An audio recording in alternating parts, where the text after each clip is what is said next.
Hi welcome to studio యువ. Hero Nara Rohit ఈ మధ్య సినిమాలకు కాస్త దూరం అయ్యారు. కానీ త్వరలోనే ప్రతినిధి 2 సినిమాతో మంచి కంబ్యాక్ ఇవ్వబోతున్నారు. నారా రోహిత్ కెరియర్లోనే 2014లో వచ్చిన పొలిటికల్ థ్రిల్లర్ ప్రతినిధి మంచి విజయం సాధించిందని చెప్పాలి. ఇప్పుడు ఈ సినిమాకి సీక్వెల్ రాబోతోంది.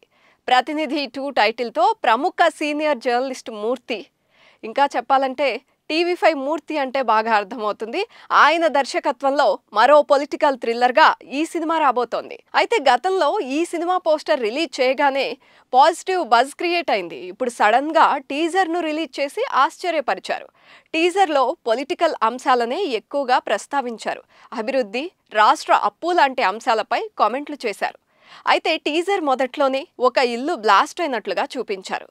రక్తంతో తడిసిన హ్యాండ్, పోలీసులు ఇన్వెస్టిగేషన్ చేస్తున్న ఒక ఇల్లు, రాజకీయ పార్టీ సమావేశాన్ని చూపించారు.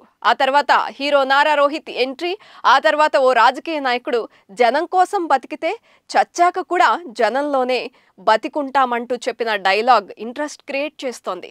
ఆ తర్వాత రాజకీయ పార్టీ నాయకులకు సంబంధించిన కొన్ని సీన్లను కట్ చేసి చూపించారు. అయితే ఆ తర్వాత వచ్చే కొన్ని సీన్లు మాత్రం గూస్ బంప్స్ తెప్పించాయని చెప్పాలి.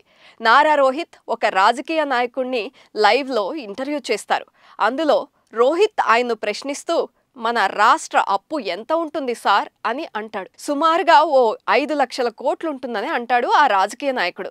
ఆ 5 లక్షల కోట్లు తీర్చాలంటే ఎంత టైం పడుతుందని అడగగానే, అభివృద్ధి ఉంటే అదెంతసేపు అబ్బా అని అంటాడు. అయితే అభివృద్ధి ఎక్కడుంది సార్ అని వచ్చే డైలాగ్స్ అందరిలోనూ ఇంట్రెస్ట్ క్రియేట్ చేసింది.